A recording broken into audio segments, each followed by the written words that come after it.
पुकार में आपका स्वागत है। पीएम आवास के बाहर कांग्रेस का प्रदर्शन, राहुल गांधी ने सरकार से मांगा जवाब। दिल्ली में आज कांग्रेस ने प्रधानमंत्री आवास की ओर मार्च निकालकर केंद्र सरकार के खिलाफ जोरदार प्रदर्शन किया। कांग्रेस सांसदों का आरोप है कि कल छात्रों के साथ हुई कथित बर्बरता को लेकर सरकार जवाब देने से बच रही है। लोकसभा में नेता प्रतिपक्ष राहुल गांधी ने कहा कि वे प्रधानमंत्री नरेंद्र मोदी से जवाब मांगने के लिए प्रधानमंत्री आवास योजना की ओर मार्च कर रहे हैं। राहुल गांधी का आरोप है कि सरकार न तो इस मामले की जिम्मेदारी लेना चाहती है और न ही संसद में इस मुद्दे पर चर्चा कराना चाहती है। उन्होंने कहा कि प्रधानमंत्री और गृह मंत्री को देश के युवाओं का भविष्य बर्बाद करने के लिए जवाब देना चाहिए। इस प्रदर्शन में कांग्रेस अध्यक्ष और राज्यसभा में नेता प्रतिपक्ष मल्लिकार्जुन खड़गे सहित कांग्रेस के कई सांसद शामिल रहे। प्रधानमंत्री आवास की ओर बढ़ रहे प्रदर्शनकारी सांसदों को पुलिस ने रास्ते में रोक दिया।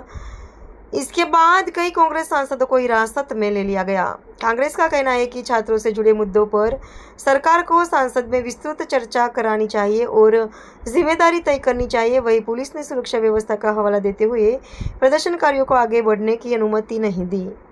फिलहाल दिल्ली में इस प्रदर्शन को लेकर राजनीतिक माहौल गर्म है और इस मुद्दे पर सत्ता पक्ष तथा विपक्ष के बीच तीखी बयानबाजी जारी है। जैसा कि आप सब लोग देख पा रहे हैं, आज दिल्ली के पुलिस में ने हमारे तमाम जो चुने हुए माननीय सांसद हैं उनको गिरफ्तार करके ये लोग प्रोटेस्ट कर रहे थे, मांग कर रहे थे। जिस तरीके से बेशर्म मोदी सरकार ने बर्बर लाठी चार्ज किया है इस देश के नौजवानों के ऊपर, विद्यार्थियों के ऊपर, उसके खिलाफ कांग्रेस पार्टी के तमाम सांसद अपनी आवाज को बुलंद कर रहे थे। नेता प्रतिपक्ष राहुल गांधी जी के साथ प्रधानमंत्री आवास के सामने धरना दे रहे थे, उनसे जवाबदेही मांग रहे थे, धर्मेंद्र प्रधान का इस्तीफा मांग रहे थे। लेकिन यह सरकार इतनी बेशर्म है कि पहले विद्यार्थियों की आवाज नहीं सुनी और आज चुने हुए सांसदों की आवाज को दबा रही है। इनको वहां से पकड़ करके इतनी दूर लाया गया है। अब कानून के हिसाब से इनको हिरासत में नहीं रखा जा सकता है, महिलाओं को हिरासत में नहीं रखा जा सकता है। जो हमारी माननीय महिला सांसद हैं उनको हिरासत में रखा गया है। यह सरकार पूरी तरीके से संविधान की धज्जियां उड़ा रही है, इस देश के नौजवानों का भविष्य लूट रही है, पेपर लीक करा रही है। हम कहते हैं कि जो भगवान के नहीं हुए वो देश के नहीं होंगे। वो भगवान राम का चंदा चुरा रहे हैं, पेपर में एथनॉल मिला रहे हैं, पेट्रोल में एथनॉल मिला रहे हैं, पेपर चुरा रहे हैं, इस देश के भविष्य को लूट रहे हैं। इनकी उल्टी गिनती शुरू हो गई है। देश की जनता देख रही है जिस तरीके से यह संविधान को कुचल रहे हैं, विद्यार्थियों के ऊपर डंडे चला रहे हैं, आंसू गैस के गोले छोड़ रहे हैं। उनके खिलाफ कांग्रेस पार्टी न सिर्फ आज बल्कि पूरे देश में पिछले 10 सालों से लगातार पेपर लीक के खिलाफ संघर्ष कर रही है। नेता प्रतिपक्ष उसके खिलाफ लड़ रहे हैं और यहां से कांग्रेस पार्टी ने इस मांग को दोहराया है। नेता प्रतिपक्ष ने देश के विद्यार्थियों से अपील किया है कि हम आपको अकेला नहीं छोड़ेंगे, हम आपके न्याय के लिए लड़ेंगे। आप हमारे साथ इस न्याय के लड़ाई में शामिल हुए हैं, हम आपके इस न्याय को जरूर मुकम्मल अंजाम तक पहुंचाएंगे। इस सरकार को जवाबदेही लेनी पड़ेगी, इस्तीफा देना पड़ेगा, टेस्टिंग सिस्टम को ठीक करना पड़ेगा और इस देश में एग्जामिनेशन कैलेंडर, जॉब कैलेंडर को जारी करना पड़ेगा।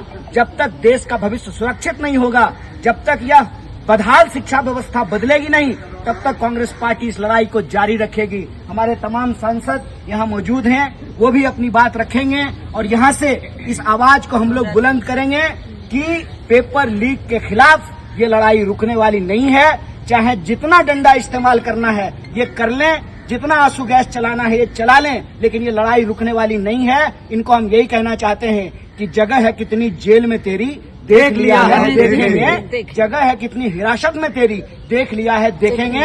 अमित शाह, तुमको जवाबदेही लेनी पड़ेगी। तुमको शर्म नहीं आता है?